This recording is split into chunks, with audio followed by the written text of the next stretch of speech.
Gold, trusted gold buyers. మీరు తాకట్టు పెట్టిన బంగారాన్ని విడిపించి ఈ రోజు ఉన్న మార్కెట్ ధరకు కొనబడను.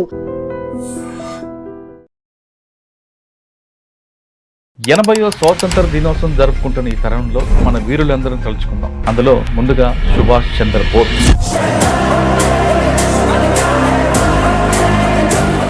సుభాష్ చంద్రబోస్ గారు విమాన ప్రమాదంలో చనిపోయారు కొంతమంది అంటారు.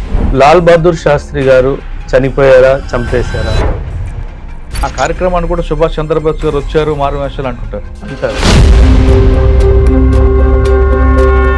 సుభాష్ చంద్రబోస్ గారి పుట్టుక అని ఇండిపెండెంట్ ఉన్న దాంతో రిలేషన్. సుభాష్ చంద్రబోస్ గారు బ్రిటిషర్స్ మనుషుల్లా భావించారు. వీళ్ళు గొడ్డులే, వీళ్ళకి కొడితేనే అర్థమవుతుంది అన్న ఉద్దేశంతో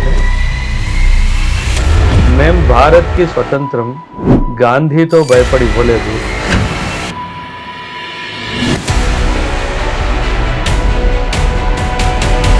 మనకు స్వతంత్రము గాంధీ తాత ఇచ్చింది కాదు.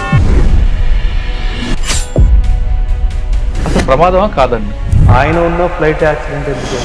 చాలా క్వశ్చన్ మార్క్స్ ఉన్నాయి. యాక్సిడెంట్ అనుకోవాలా, కాన్సిక్వెన్స్ ఉందనుకో? 100% కాన్స్పిరసీ. అది యాక్సిడెంట్ కాదు. Most established, most accepted fact ఏంటి అంటే విమాన ప్రమాదంలో ఆయన మరణించారు. అది ఫ్యాక్ట్.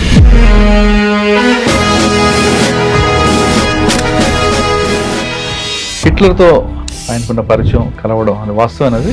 నీకు స్వతంత్రం వచ్చిన తర్వాత నా దగ్గరికి వస్తావా అని అడిగితే ఖచ్చితంగా వస్తాను. ఆయన సిద్ధాంతం ఏంటంటే you have to give me blood, I will give you independence. ఆయన చెప్పిన స్టేట్మెంట్. ఇండిపెండెన్స్ డే వేడుకలకి గాంధీ గారు హాజరు కాలేదన్నది వాస్తవం. 100% సార్. ఆయన యాక్చువల్లీ